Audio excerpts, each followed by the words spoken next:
Chapter 9 Bond of Flames. Sunset snuggled against her pillow and stared at her poster of Meadow Song hanging on the wall. She had been awake for over an hour. She just didn't want to get out of bed. Coming home and sleeping in her own bed was one of the best feelings she had experienced. It felt like she had never run away. The bed was still conformed to her shape despite the long years of disuse. Still, she knew she had a lot to accomplish today and forced herself to sit up. Her mane had become a tangled nest sitting on top of her head. She rolled onto the carpet and stretched, popping all of her joints. The clock on her wall told her it was almost 11. Sunlight warmed a spot on the floor, and birds took up a branch outside her window, singing merry little songs. It all created a simple magic that stirred melancholy in Sunset. In the end, was she really going to have to choose between her two worlds? She couldn't keep popping back and forth between them forever, could she? Would she give up her family and magic? Or would she give up her friends and a new world of possibilities? Sunset hung her head and sighed. Too early for this. Her lower body rumbled in agreement, and she made her way out of the room and down the hall. The bathroom door was closed, and Sunset could hear running water on the other side. She banged a hoof. "Spitfire, how long have you been in there?" "I don't know," Spitfire shouted over the shower. "Well, I need to pee." "Buzz off, I'm not done yet." "Mom, Spitfire's hogging the bathroom." "Spitfire, you let your sister into the bathroom," Dawn shouted from the kitchen. The water turned off. "You're such a tattletale," Spitfire yelled. Shuffling and the ruffling of towers could be heard, and a minute later, Spitfire stepped out the door, a cloud of fog in her wake. She stuck her tongue out at Sunset as she retreated to her room. Sunset mimicked her as she walked into the fog. Closing the door, Sunset smiled to herself. I love having a sister. Breakfast consisted of waffles, eggs, and hay, lovingly made by Dawn, who greeted both her daughters with a hug and a kiss. "So, what are your plans for today?" "Good question," Spitfire said, drizzling syrup over her waffles. "Sunset, what are our plans for today?" Cheeks bulging with waffles, Sunset could only give a muffled response. "Don't talk with your mouth full," her mother admonished. Sunset swallowed her breakfast. "Sorry. Spitz and I were just going to go out for a walk. Maybe go to the park. Nothing too special." Dawn nodded. "That sounds like a wonderful idea. It's a beautiful day out. I was actually thinking of doing a little gardening myself." Sunset passed a wink to Spitfire, who merely rolled her eyes and started on her own food. When breakfast was finished, they helped Dawn clean the dishes and countertops before embarking outside. Just as Dawn had said, there wasn't a cloud in the sky, and a slight breeze kept Canterlot at a perfect temperature. Spitfire took to the sky, stretching her wings with a few loops. "All right, genius, what's the first part of this terrible plan of yours?" "It's not terrible, it's just..." "So desperate it might work?" Sunset grunted. "Shut up." She swatted as Spitfire pretended to dive bomb her. "Anyway, the first part of my plan is to get tickets to the gala." Spitfire flipped onto her back, drifting just out of Sunset's reach. "Well, being the Wonderbolt's captain, I get in automatically." "Whoop-de-doo for you." Sunset twirled a hoof. She sighed. "I feel bad about asking Princess Celestia for a favor when I only apologized 24 hours ago." "Hey, it's for a good cause. You of all ponies know how understanding she is." "I mean, yeah, but still." A shadow crossed over Sunset before doubling back and landing a few feet away with a stumble. "Still have to work on the landing," Twilight muttered. She waved a wing at Sunset. "There you are! I've been looking for you all day!" "Hey, Twilight," Sunset said with an apologetic grin. "I meant to contact you yesterday, but..." Twilight blinked, then looked up to Spitfire hanging lazily in the air. She pointed a hoof at them and leaned forward. "Did you two make up?" Spitfire nodded. "Yep, there was hugging and everything." Twilight's eyes turned to stars, and she hopped up and down, squealing like a foal. She ran forward and gave Sunset a tight hug. "Yay! I'm so happy for the two of you. I knew you'd make up eventually. Sunset patted her on the back. Couldn't have done it without you, Twilight. Oh, I was just the catalyst. Twilight pulled away, still smiling. I bet you two would have gotten here even without my help. Sunset playfully shook her head. Let's agree to disagree, then. Speaking of help, do you think you can do me one more little favor? Sunset couldn't keep the guilt out of her smile. Sure. What is it? Spitfire hovered closer. Dodo here needs tickets to the gala. Twilight cocked her head. The gala? You want to go to the Grand Galloping Gala? Sunset nodded. Ahem. I came up with an idea to get our parents together again, Sunset said, glaring at Spitfire. Twilight fidgeted her wings and looked off to the side. Sunset, I know we talked about this, but are you sure this is a good idea? No, Sunset and Spitfire said simultaneously. But I told you before, Sunset continued. It's my fault my family fell apart. I have to at least try to put it back together. So, I'm guessing your plan involves getting your parents to dance together at the gala? Twilight asked. Spitfire smirked. Plus, she wants us to perform the Firebird Dahlia. I'm sure she's told you that story. Twilight gaped at Sunset. Are you sure this is a good idea? No, the sisters repeated. Then why... Twilight covered her eyes with a hoof. Never mind.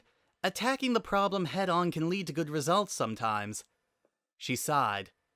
Anyway, why don't you ask Princess Celestia for tickets? You two made up, didn't you? Sunset brightened up. Yeah, it was great! She blushed. She even offered to let me be her student again, but I don't want to go asking for big favors the day after we made up. Apparently asking me to perform the Firebird doesn't count, Spitfire muttered. That's a joint effort! Okay. Twilight waved her hooves. I'll see what I can do. Just promise me you'll be careful with this. You two just made up. I'd hate to see you fall apart. Sunset patted Twilight's shoulder. I appreciate it. We'll try to be careful. Twilight gave her a nervous but supportive smile before taking flight. So what now? Spitfire asked. Well, once Twilight gets the tickets, we'll have to convince Mom and Dad to come to the gala. In the meantime... Sunset took a deep breath. We should go practice. Sunset and Spitfire sat on a hill in one of the older parks on the backsides of the mountain. The sound of the city were a dull murmur, and only old couples or particularly adventurous ponies came through. The duo stared out over the eastern half of Equestria. They could make out the tallest buildings in Baltimore and see the blue line of the celestial sea on the horizon. So, Spitfire said slowly, we're really doing this. Yep, Sunset replied, her stomach beginning to knot up. You sure about this? Nope. But do you have any better ideas? Better? No. Safer? Yes. Sunset chuckled weakly. We can do this. We just have to keep our heads cool. The rivalry's over. We're done trying to outdo each other. Spitfire got to her hooves. Yeah. She stretched her wings out and brought her goggles over her eyes. But just so we're clear, I won, right? Spitfire, Sunset deadpanned. Just kidding. Spitfire rubbed the side of her face. Competitive spirit, you know? She said sheepishly. Sunset waved a hoof. Yeah, well, if it makes you feel better, then yes, you won. She sighed. It's not like I did anything productive while I was gone. Didn't you beat up some freaky fish people trying to take over the world? Yeah, but it was kind of my fault they got enough power to take over the world in the first place. Sunset got up and brushed the grass out of her tail.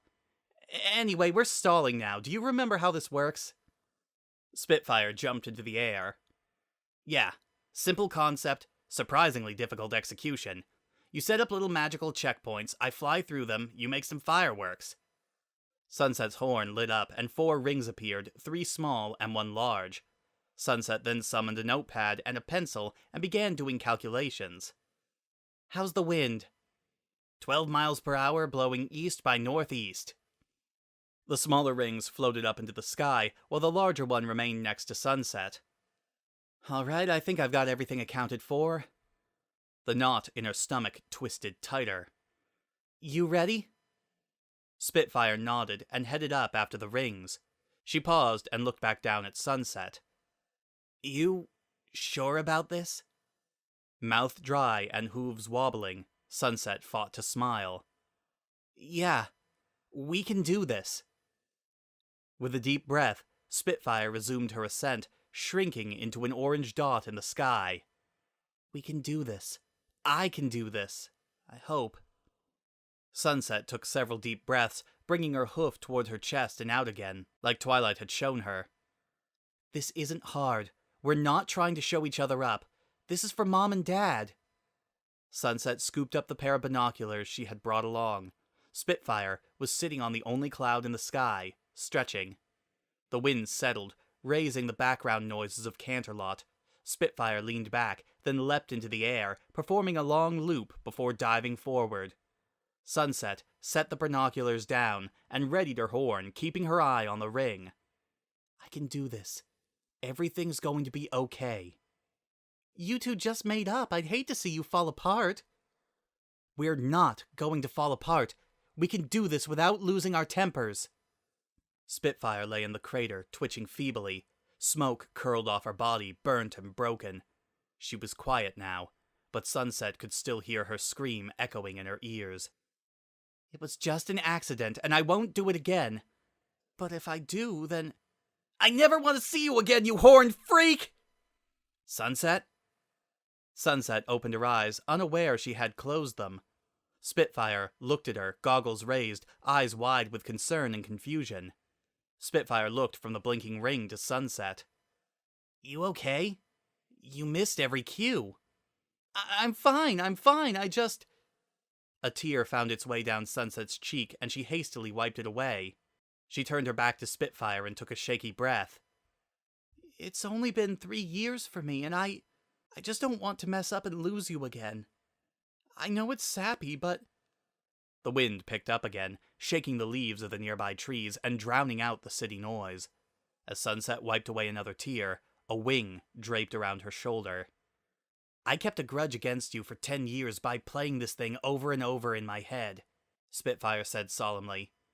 I never thought about how it affected you because I always thought you did it on purpose. I didn't... I know. Spitfire tightened her wing's grip on Sunset. Maybe that's why I'm going along with this. I want to trust you again. But Sun... Spitfire brought Sunset around to look her in the eyes. We don't have to do this if you don't want to. Sunset shook her head. We have to do this. I want you to trust me again, and this is proof. Proof that we're not hot-headed children. Proof that I can hold my ego in check long enough to help some pony. Proof... What's so funny? Spitfire stopped snickering and smiled. Nothing, just... that Pegasus pride is showing through.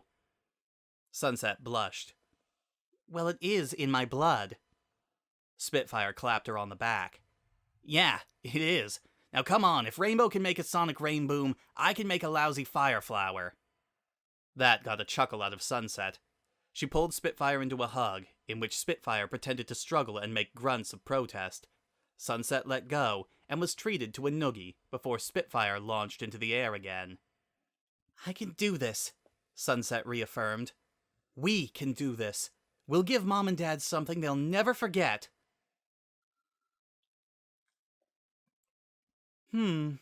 I think something teal to match your eyes and complement your mane. Perhaps a light and silky material. Sunset stood on a familiar stage, in a familiar boutique, with a familiar voice speaking into her ear.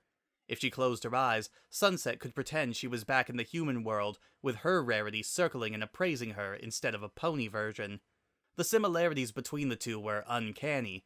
Their refined voice, their graceful steps, be it on 2 legs or 4, their eye for detail, and their love of fashion.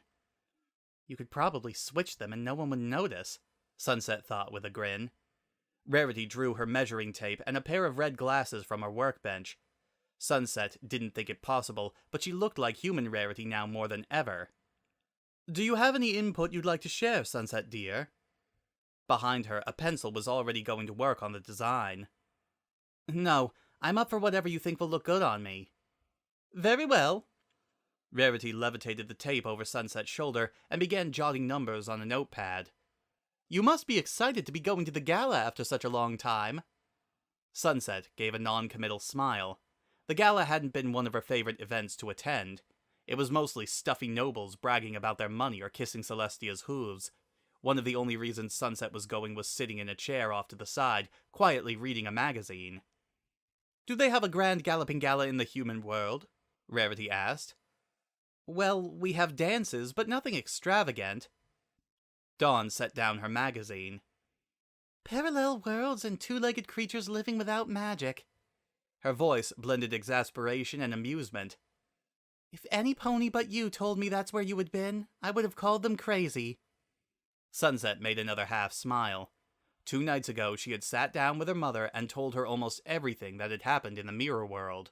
She conveniently forgot to mention the part about the raging she-demon. Her parents didn't need to know that their daughter had turned into a literal monster. Last night, Sunset had asked Dawn to accompany her to the gala as a mother-daughter dance. The plan was for Spitfire to do the same with her dad and have them conveniently meet on the dance floor. Sunset had planned on just pulling an old dress from her closet, but once Twilight had mentioned to her friends that Sunset was going to the gala, Rarity sent a letter insisting that she made dresses for Sunset and her mom.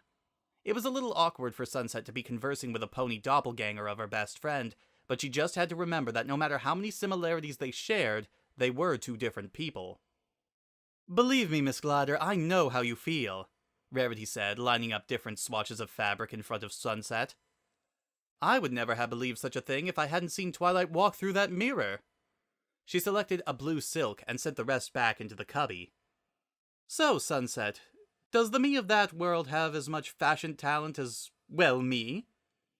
"I'd say she does," Sunset chuckled. "Although, I think she'd die if she found out you had gemstones to work with.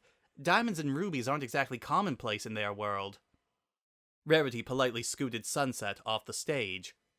"Well, the next time you come and visit, you should bring me some of her work. I'd love to see what I've come up with in such a different environment. All right, now your turn, Mrs. Glider."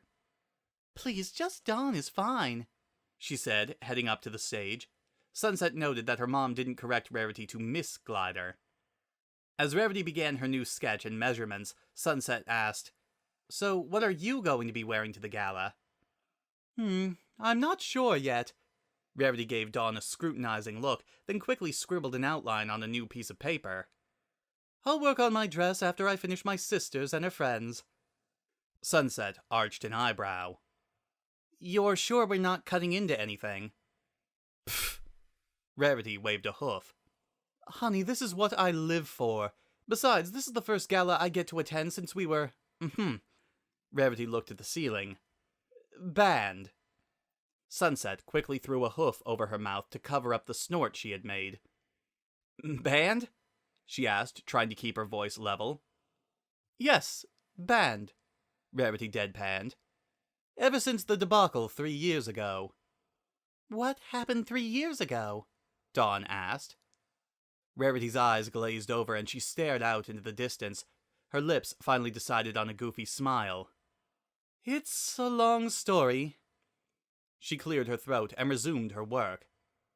"But Twilight pulled some strings and got us unbanned. So I'm going to do my part and help make sure we stay this way by making everyone look fabulous." Sunset could only giggle in amusement. She was glad some things didn't change between worlds. Half an hour later, Rarity had designs and measurements taken down and promised the dresses would be ready the night before the gala. She waved to Sunset and Dawn as they exited the shop, a jubilant gleam in her eye. Sunset had seen that look before, and had a feeling the dresses might be done sooner than expected. As mother and daughter walked the road back to the train station, Dawn gave Sunset a sidelong glance. Worry lines creased her face. "I'll be honest, sweetie, I don't want to ask this, but I have to know." Sunset stopped and gave her mom her full attention, ears pinning back preemptively. You said this world had a double of everybody, right? She waited for Sunset to nod her head before continuing. So, did you ever run into us? Me, your father, Spitfire? Yourself? No. Sunset moved her eyes to the dirt. She knew this question would come up eventually. It ranked just below telling her parents about the demon. I never saw them. I never looked for them. Sunset closed her eyes, like she could hold back the flood of tears. I want to say it's because I was scared of creating some sort of spatial paradox, or that I didn't want to try and replace you, but... She tilted her head back, hoping the tears would slide back into her eyes. It's because I was trying my hardest to ignore you. To ignore the feeling of everything I had done, everything I was doing wrong. I was a whole world apart from you. I had no repercussions to face for my actions. She covered her eyes with a hoof. I was on a power trip, and I didn't want anyone to stop it. Two hooves gently cupped Sunset's cheeks and pulled her down to meet Dawn's eyes. Sweetheart, I'm sorry, Sunset said, fighting back another sob. I told you I was a selfish brat. All I wanted... Sunset. Dawn moved a hoof over Sunset's mouth. She waited patiently for Sunset to compose herself before speaking. I won't lie, I'm a little hurt to think that you didn't care about us for a while. No, she said over Sunset's babbling apology. You came home, and I told you before. You coming home is the only apology I need.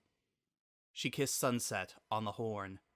Sunset wrapped her hooves around her mother and buried her face in Dawn's shoulder. I came from such a great family. How did I turn out so... Ugh. Dawn pulled away and pulled a handkerchief from her purse. She dabbed it at Sunset's face. Come on now. Let's get something to eat, my treat. Okay. Sunset smiled. There's a little pastry shop in town that I think we'll both enjoy. Come on, Dad, it'll be fun, Spitfire said. She zipped over to Zephyr's other side. It'll be like a father-daughter dance, just you and me. The two of them walked through a park in Cloudsdale, soaking in the sun's afternoon rays. Foals flew through the air, kites of different shapes and sizes floating behind them. I don't know, Spitz. The gala is pretty high class. You sure you want to take your old man along? He smirked, but Spitfire could hear the hesitation in his voice. Of course I'm sure. We'll have a great time. We'll... as great a time as we can, all things considered. Spitfire shrugged.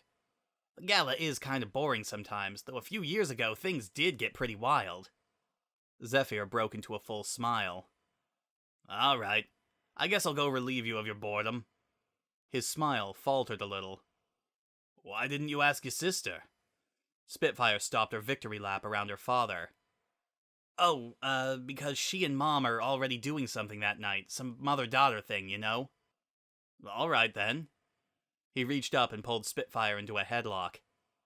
Just me and you then, Speed Demon. Spitfire laughed, pretending to feebly attempt to escape his grip. Part of her felt guilty for lying to her father, but it was for a good cause.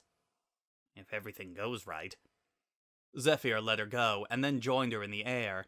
They made another lap around the park before beginning the lazy flight home. Zephyr drifted closer to Spitfire and ruffled her mane. I'm really happy you and Sunset talked things out. Yeah, well... Spitfire shrugged, but turned her head to the side to hide her creeping smile. Takes too much energy to hold a grudge, you know? He nodded. You're right. I just wish you would realize that sooner. But that's behind us now. We can close that chapter of our lives. Spitfire hated to ask this and take away the relief he was surely feeling, but the words jumped out of her mouth anyway. She blamed Sunset.